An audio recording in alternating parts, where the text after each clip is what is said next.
बिहार के सभी अंचल कार्यालयों के कामकाज की अब होगी सख्त निगरानी। आवेदनकर्ता से मिले बगैर रिजेक्ट नहीं हो सकेंगे अब दाखिल खारिज के मामले। अंचल कार्यालयों में इंफ्रास्ट्रक्चर की है भारी कमी।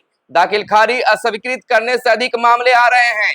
इसको लेकर विभाग ने सख्त आदेश जारी किया है। अब दाखिल खारिज करने में अगर रिजेक्ट किया जाता है तो पदाधिकारी भी नपेंगे। जनता के काम को ख्याल में रखते हुए विभाग ने अब बड़ा फैसला लिया है। अब दौड़ नहीं लगाना पड़ेगा अंचल कार्यालयों को। नमस्कार, मैं हूं सुनील बॉबी और आप इस समय देख रहे हैं मगध संवाद। मगध संवाद में आपका स्वागत है। दोस्तों, पूरी खबर को जानने से पहले आपसे निवेदन है, आग्रह है, प्रार्थना है कि चैनल पर पहली बार आए हैं या अब तक चैनल को सब्सक्राइब नहीं किए तो चैनल को सब्सक्राइब कर लीजिएगा और वीडियो पसंद है तो लाइक जरूर कीजिएगा। आइए जानते हैं पूरी खबर को विस्तार से। बिहार के अंचल कार्यालयों के कामकाज की निगरानी अब सख्त होगी। इसके तहत जिलाधिकारियों से लेकर अंचल अधिकारियों तक को कामकाज की नियमित निगरानी और समीक्षा कर इसकी रिपोर्ट विभाग को देने का निर्देश जारी किया गया है। इस रिपोर्ट के आधार पर बेहतर प्रदर्शन करने वाले अधिकारी भी सम्मानित किए जाएंगे। वहीं पिछड़ने वाले अधिकारियों पर विभागीय कार्रवाई भी हो सकती है।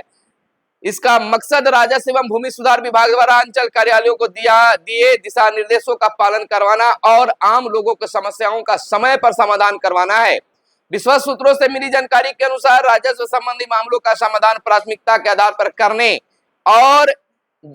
करने के लिए जिलाधिकारी से लेकर अंचल अधिकारी तक को यह निर्देश दिया गया है। सभी कोर्ट को ज्यादा समय दें, साथ ही अपने आदेश स्पष्ट शब्दों में दे। विभाग की तरफ से यह भी निर्देश दिया गया है कि कोर्ट में दिए आदेशों का पालन हो रहा है या नहीं, इसकी भी नियमित समीक्षा हो जिसका लाभ आम लोगों को मिल सके। इसके साथ ही जिलाधिकारियों को अंचल अधिकारी तक के कामकाज की समीक्षा की जिम्मेदारी दी गई है।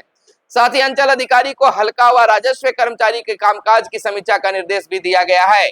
वे अंचल में कार्यरत हल्का और राजस्व कर्मचारी के बीच कार्य एवं दायित्व का निर्धारण करने सहित हल्का में बैठने का दिन भी तय करेंगे। साथ ही फील्ड विजिट कर उनके कार्यों का औचक निरीक्षण करने सहित कामकाज के समीक्षा का दायित्व भी अंचल अधिकारियों को सौंप दिया गया है। यानी कि हर तरफ से लोगों को फायदा हो, इसका ध्यान रखने की पूरी जिम्मेवारी जो है सीओ साहब को दे दिया गया है। बता दें कि दाखिल खारिज अस्वीकृत करने से अधिक मामले आ रहे हैं। इसको लेकर विभाग बिल्कुल सतर्क हो गया है।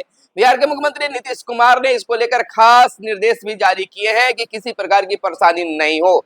जैसा कि अब जानते हैं कि बिहार में आम चुनाव होना है। बिहार विधानसभा चुनाव से पहले तमाम चीजों को निपटारा करना चाहती है बिहार सरकार। विश्वस्त सूत्रों के मिली जानकारी के अनुसार अंचल कार्यालयों के बारे में सबसे अधिक शिकायत दाखिल खारिज के आवेदनों को अस्वीकृत करने के बारे में मिल रही है। इस संबंध में विभाग के संज्ञान में मामला आने पर सभी अंचल अधिकारियों को लगातार निर्देश दिया जा रहा है कि अनावश्यक और अकारण रूप से दाखिल खारिज के आवेदनों को अस्वीकृत नहीं करें। आवेदक को वांछित कागजात की विधिवत सूचना देने और आवेदन अस्वीकृत करने से पहले आवेदक को सभी जरूरी दस्तावेजों के विषय में जानकारी दी जाएगी। आवेदन में कमी होने पर आवेदक को बताकर आवेदन सही कराया जाएगा और उस पर आगे की कार्रवाई होगी। लेकिन सच्चाई हम कुछ अलग से और बता देते हैं। आप जैसे ही अपने जमीन की रजिस्ट्री कराते हैं और रजिस्ट्री कराने के बाद जब कागजात मिलता है तब ऑनलाइन आप आवेदन करते हैं दाखिल खारिज को लेकर।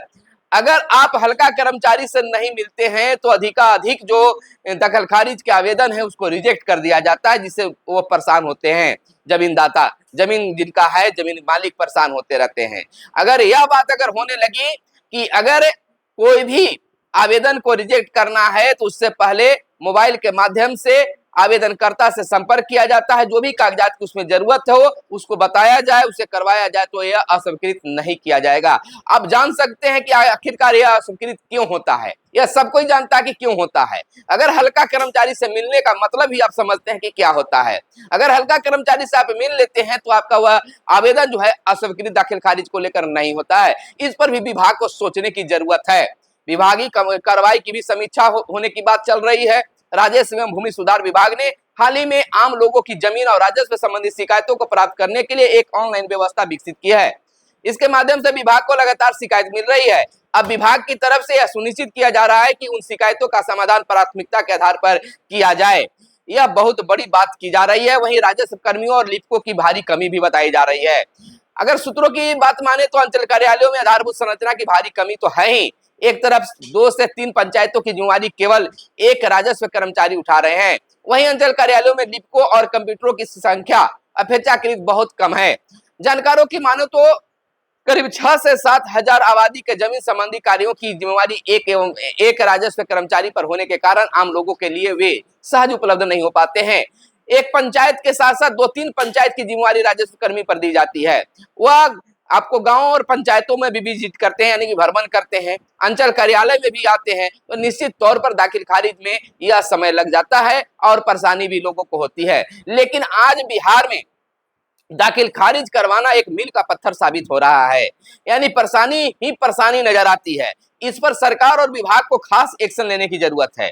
आखिरकार हल्का कर्मचारी दाखिल खारिज में लापरवाही क्यों बरतते हैं? सीओ साहब इसका जांच क्यों नहीं कर पाते हैं? आखिरकार आवेदनकर्ता को बुलाया क्यों नहीं जाता है और जो मन में आता है उसे अस्वीकृत कर दिया जाता है? अस्वीकृति के बाद जब उसे आगे की ओर कार्रवाई बढ़ती है तो उसी आवेदन को स्वीकृत कर दाखिल खारिज कर दिया जाता है। आखिर कारण क्या है? कारण सभी जानते हैं, लेकिन फिर भी चुप्पी साधे हुए हैं। इस तरह के मामलों का निपटारा होना चाहिए। सरकार को इस पर गंभीर रूप से ध्यान देना चाहिए। आज बिहार की अगर बात कर ले तो अंचल कार्यालयों में काम काज की अगर निगरानी हो तो निश्चित तौर पर इसमें सुधार होगा। दाखिल खारिज के मामले को लेकर लोग परेशान रहते हैं। हमेशा यह बात चलती रहती है कि मेरा दाखिल खारिज अटका हुआ है। आखिर क्यों अटका हुआ है? इन तमाम चीजों को जब रजिस्ट्री कराने में कोई प्रॉब्लम नहीं आता है तो फिर दाखिल खारिज कराने में प्रॉब्लम क्यों आता है? इन तमाम चीजों के बीच यह चीजें जो हैं वह चलता ही रहता है। तो बिल्कुल इस पर विभाग को सोचना चाहिए और समीक्षा के साथ साथ एक्शन भी होना चाहिए। अगर अंचल कार्यालयों पर एक्शन होने लगा दाखिल खारिज को लेकर तो निश्चित तौर पर इसमें सुधार होगा। आज बहुत सारे लोग इसको लेकर परेशान हैं कि आखिरकार क्यों ऐसे अटक और भटक जाता है। तो अटकने और भटकने का कारण क्या है, इसकी जानकारी होनी चाहिए और समीक्षा बैठक में इस पर खास निर्देश देना चाहिए। आखिरकार कितने कार्यालयों में यह मामला लटका हुआ है? बिहार के, मैं कहता हूं कि बिहार के प्रत्येक जिले के प्रत्येक अंचलों में दर्जनों ऐसे मामले हैं जो लटका भटका हुआ है और लोग परेशान होते आ रहे हैं। तो इन तमाम मामलों को देखते हुए सरकार को इस पर एक्शन लेना चाहिए और एक्शन के बाद कार्रवाई भी होनी चाहिए।